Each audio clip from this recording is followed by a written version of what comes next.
না না না, এই ধরনের কিছু ছিল না। একটা হোটেলের যে পরিবেশ সেটা তো নেই এখানে। ওনারা ট্রিটমেন্টে আসছেন, আজকে ওনারা লাশ হয়ে যেতে হচ্ছে বাংলাদেশে। আতঙ্কে আছে এটা নিয়ে। এভাবে যদি হয় তা বাংলাদেশের গেস্টগুলো আসি থাকবে কোথায় ওরা? মির্জা গালি স্ট্রিটে অগ্নিকাণ্ডের ঘটনা এবং তারপর থেকেই কার্যত আতঙ্কে রয়েছেন শহরে আগত বাংলাদেশিরা। এই মুহূর্তে একেবারে মির্জা গালি স্ট্রিটে রয়েছে এবং এই মির্জা গালি স্ট্রিট যেখানে কিন্তু যারা বাংলাদেশিরা এ রাজ্যে আসেন বা কলকাতায় আসেন এই জায়গায় তারা থাকার জন্য বেছে নেন। তবে যে অগ্নিকাণ্ডের ঘটনা ঘটলো তারপর থেকেই কার্যত কিন্তু তারা আতঙ্কে রয়েছে, তাদের চোখে মুখে আতঙ্কের ছাপ। কারণ তারা যে তথ্য জানাচ্ছেন যে দীর্ঘদিন ধরে তারা এখানে আসছেন, তবে প্রত্যেকবারে এসেই তাদেরকে এই হোটেলের যে সমস্যা সেই সমস্যার সম্মুখীন কিন্তু হতে হয়। কারণ এই যে হোটেলগুলি এখানে রয়েছে এক তো অত্যন্ত ভাড়া নেন তারা, তবে তারপরেও কোনো রকম পরিষেবা কিন্তু দেওয়া হয় না। আমি প্রায় এখানে ট্রিটমেন্ট করি, আমার প্রায় ট্রিটমেন্ট এখানে হয়। এখানে কি অগ্নি নির্বাপন ব্যবস্থা ঠিক, মানে হোটেলের ভেতরের ব্যবস্থাপনাটা কেমন? কোনো কোনো ক্ষেত্রে ভালো, কোনো কোনো হোটেলে একদম ভালো না। যেমন এই যে এসিটা সার্ভিসিং করে নাই, আরও অনেক ব্যাপার আছে যেগুলা, যেমন অনেক সময় দেখি যে বাথরুমে সিটকানি লাগানো হয় নাই, অনেক সময় দেখি যে অনেক ফল্ট আমরা দেখি। কি করব, আমরা তো ট্রিটমেন্টে আছি, রুম সার্ভিসিংয়ে আসলে এগুলো উচিত। আমরা তো টাকাটা কোনো অংশ কম দিচ্ছি না, সেটা অবশ্যই ওনাদেরও চিন্তা করা দরকার। অত্যন্ত ছোট হয় যে রুমগুলো। হ্যাঁ রুম, এইসব রুমগুলো অনেক ছোট হয়, এই জন্য আমার অনেক যাচাই করে মানে রুমে উঠতে হয়। আমি সব হোটেলে উঠি না এই রুমের কারণে, বা সার্ভিসিং এর বিষয়গুলো একটু দেখি, যেহেতু আমি একজন পেশেন্ট। হ্যাঁ, আমাকে একটু জি অবশ্যই, এখন তো অনেক আতঙ্ক। আর খুব আফসোস লাগতেছে যে আমাদের বাঙালি ওনারা আসছেন অসুস্থ, ওনারা ট্রিটমেন্টে আসছেন, আজকে ওনারা লাশ হয়ে যেতে হচ্ছে বাংলাদেশে। এই জিনিসটা ভাবতে মানে নিজের খুব কষ্ট লাগতেছে, কান্নাও আসতেছে। দেখা যায় হোটেলগুলো অত্যন্ত নোংরা হয় এবং তার পাশাপাশি হোটেলগুলোর ভেতরে কোনো রকম অগ্নি নির্বাপন ব্যবস্থা থাকে না এবং রুমগুলো অত্যন্ত ছোট হয়, অর্থাৎ একেবারে বদ্ধ পরিবেশ।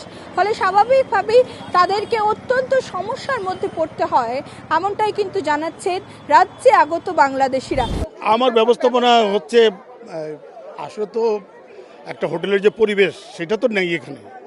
আর লিফট সব যত হোটেল আছে আমি দেখছি বেশিরভাগই লিফট পুরনো। কতবার এসেছেন এর আগে আপনারা এখানে?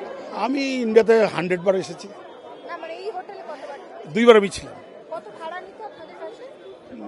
ওরা তো সময় বুঝে ভাড়া নেয়, ওই কখনো 2000, কখনো 1000, কখনো আবার 600 টাকাও দিয়ে দেয়। মানে ব্যবস্থাপনা অত্যন্ত খারাপ বলছেন। আমরা বাংলাদেশিরা যখন এখানে বেশি আসি তখন 1000 টাকার হোটেল বার হয়ে যায় 3000 টাকা।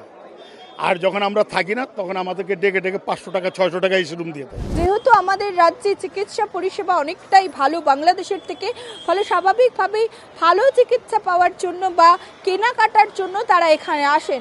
এখানে এসে যদি এভাবে তাদের প্রাণ হারাতে হয় সেক্ষেত্রে তারা কোথায় যাবেন, এমনটাই কিন্তু প্রশ্ন করছেন। এই হোটেলটাতে একটা বিল্ডিংয়ে এতগুলো হোটেল, পরিবেশগত ইমার্জেন্সি এক্সিট নাই, এসি সার্ভিসিং নাই, পরিবেশগত এভাবে। আর পায়ের সার্ভিস এত কাছে, তারপরে পায়ের সার্ভিস কাছে থাকাকালীন হয়তো কিছুটা সেভ হয়েছে, নাহলে তো এটা সেভ হওয়ার কোনো ইয়ে ছিল না। এতগুলো মানুষ মারা গেলেও শুনলাম, আমরা তো পরে মেসেজটা পাইছি, দেখলাম এখন পরিবেশ দেখি যে অবস্থা, আমরা আতঙ্কে আছি এটা নিয়ে। এইভাবে যদি হয় তা বাংলাদেশের গেস্টগুলো আসি থাকবে কোথায়, ওরা উঠবে কোথায়? ওরা ট্রিটমেন্টের জন্য আসে, ট্রিটমেন্ট করতে আসি যদি আমরা লাশ হয়ে ফিরি। না না না, এই ধরনের কিছু ছিল না। আপনারা কি নির্বাপক যন্ত্র ছিল ভেতরে, আগুন নেভাবার কোনো যন্ত্র বা কিছু? এই ধরনের কিছু নেই। আপনারা কি এর আগেও এখানে এসেছেন না? জি না, আমি আসছি এর আগে। কোথা থেকে আসছেন? আমি বাংলাদেশ যশোর। আপনাদের পাসপোর্ট সব ভেতরে আছে, বার করার না, আমাদেরকে এগুলো দিয়ে দিছে। আমরা সুস্থ আছি সবাই।